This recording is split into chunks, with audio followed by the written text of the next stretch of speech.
Bonsoir, je suis Claire Chabal. À l'actualité de ce soir, résister par l'art et la littérature. Un reportage de Maxence Sanjosé, Louisa Parsi et Tom Gamondès. Qu'est-ce que la résistance? Eh bien, cela désigne un mouvement qui s'oppose à l'occupation d'un pays par des forces étrangères. Il a été instauré à partir de la Seconde Guerre mondiale, et les personnes qui étaient pourchassées dans les années 1940 étaient surtout les Juifs. La guerre fait rage en France. C'est alors que le 18 juin 1940, le général de Gaulle lance un appel à la résistance. La défaite française a été causée par la force mécanique, aérienne et terrestre de l'ennemi. L'action foudroyante de cette force mécanique a amené l'effondrement du moral, du commandement et du gouvernement. Devant cet effondrement, deux voies s'ouvrent de l'abandon et du désespoir. Elles menaient à la capitulation.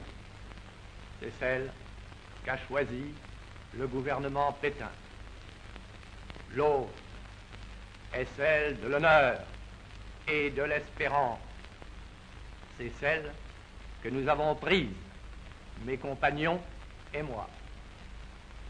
Nous croyons que l'honneur des Français consiste à continuer la guerre aux côtés de leurs alliés, et nous sommes résolus à le faire.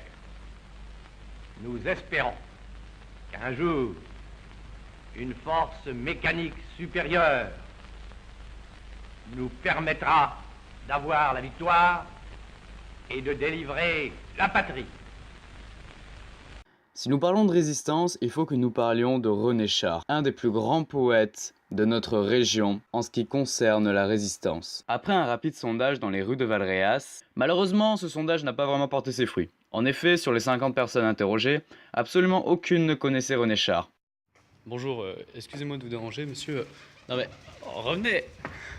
Revenez, mais monsieur. Mais alors, qui est René Char? Eh bien, René Char est né à l'Isle-sur-Sorgue en 1907 et il est mort à Paris en 1988. Il a écrit 52 livres et 47 critiques. René Char était un poète avant d'être résistant français. Il adhère à 22 ans au mouvement surréaliste. Il signe un recueil en commun avec Breton et Éluard, mais reprend bien vite son indépendance en 1934. Son œuvre sera désormais celle d'un solitaire et d'un homme d'action en prise avec son temps. En 1939, il dédie son placard pour un chemin des écoliers aux enfants d'Espagne.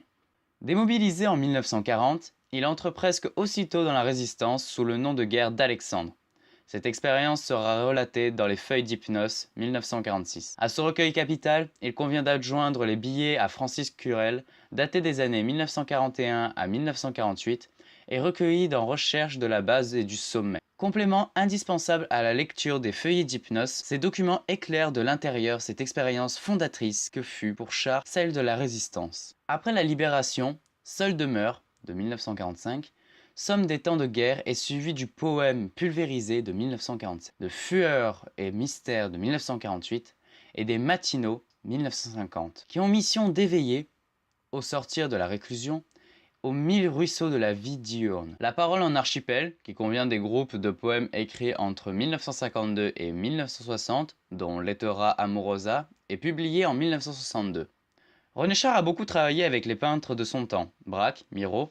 On trouve des réalisations nées de ses collaborations au musée François Pétrarque de Fontaine-de-Vaucluse. Finalement, en octobre 1987, il épouse Marie-Claude de Saint-Seine, une éditrice. Et maintenant, nous allons écouter un extrait d'un de ses textes. Vous êtes ici pour nous lire un poème de René Char ou un extrait d'un de ses poèmes.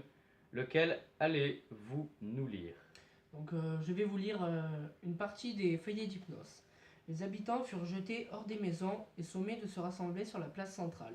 Les clés sur les portes, un vieux, dur d'oreille, qui ne tenait pas compte assez vite de l'ordre, vit les 4 murs et le toit de sa grange voler en morceaux sous l'effet d'une bombe. Depuis 4 heures, j'étais éveillé. Marcel était venu à mon volet me chuchoter l'alerte. J'avais reconnu immédiatement l'inutilité d'essayer de franchir le cordon de surveillance et de gagner la campagne. Merci. Ce reportage est à présent terminé, j'espère qu'il vous aura plu. Je remercie Louisa Parsi pour ses recherches, Maxence Sanjosé pour sa participation.